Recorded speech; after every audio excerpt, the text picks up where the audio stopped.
This fifth topic is on the installation of gVirtualXRay from the source code. And in this video, we're going to look at how to do that for Microsoft Windows. If you're a Unix user, look at the other video. Right, so before we start installing gVirtualXRay on a Windows PC, there are a few prerequisites. We need Visual Studio, not Visual Studio Code, Visual Studio C++, so that one, because we need a C++ compiler. We need CMake as well. We may need a client for Git and a client for Subversion, like Tortoise SVN is a good one. So CMake, Git, Tortoise SVN, Visual Studio, and if you want a Python wrapper, Python distribution, so you can download the official Python distribution or the Anaconda, which is quite popular nowadays. And obviously the source code for gVirtualXRay. So I got everything on my PC. So this is in here. Okay, so I've put the source code here. So I'm going to launch CMake. And here for the source, well, that's going to be this directory. And usually I build the binaries in here. So configure, does not exist, okay, create it. The version of Visual Studio that you got, so I got the latest one. I'm going to use 64 bits. You have to make sure that this is the same as your Python distribution. I've been contacted by some people who compile in 32 bits but had a 64-bit version of Python or vice versa. And obviously this is a conflict of architecture. And here now we got bin, and that's going to be populated by CMake. So we have to wait a bit. It's looking for dependencies and that everything is installed properly on our system.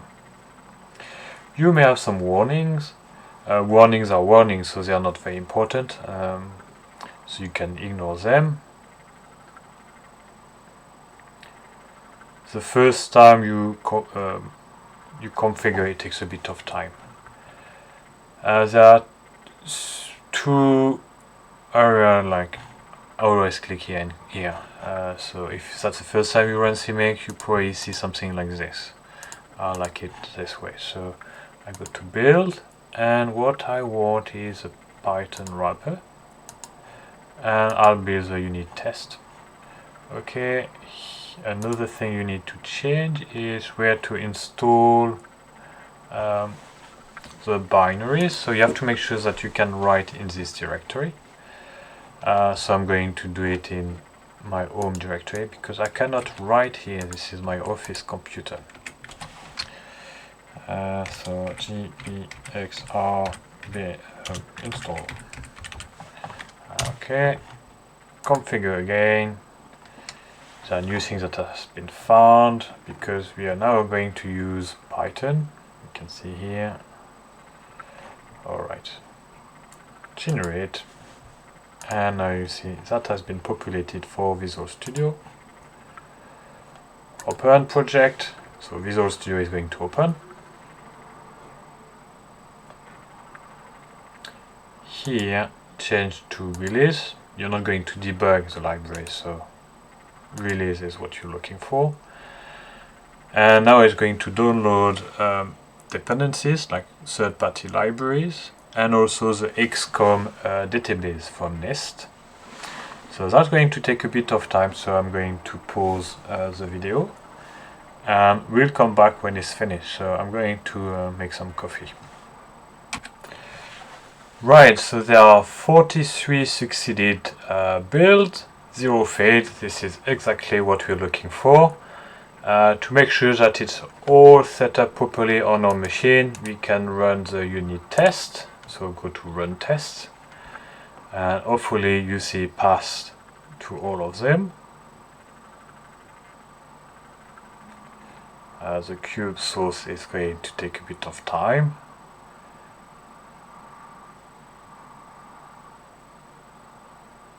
Last time I tried it was like 15 seconds on my machine. Yeah, about 15 seconds. Right, it seems that all the tests have successfully passed. Great, so in that case we can install the library. And it's all in the directory that are configured here. So it's all here. So if we go and have a look, this is here, and in the wrapper we should have our Python library. We can double click here and that should launch the program. Here are matplotlib windows. You can see the Welsh Dragon, 80 caves, that's what we were expecting. And here we have the 3D environment. If I can click in the right place. So all working well. Quit. There's one more step, which is to install environment variable so that you could use a library from any directory.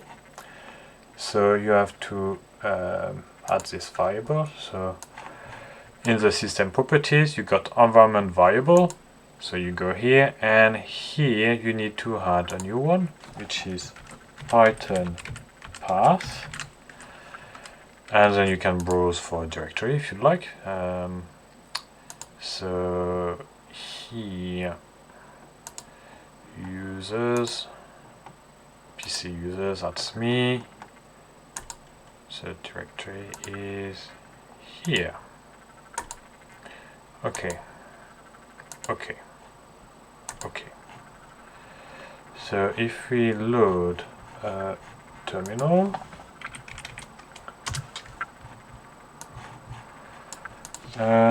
hopefully we should have a Python path defined. I don't know if you have to reboot on Windows.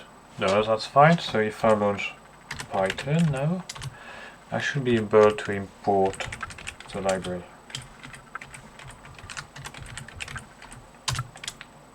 Oh well.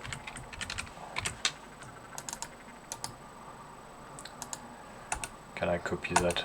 Yeah. Yeah, you can see that has worked pretty well. Okay, good.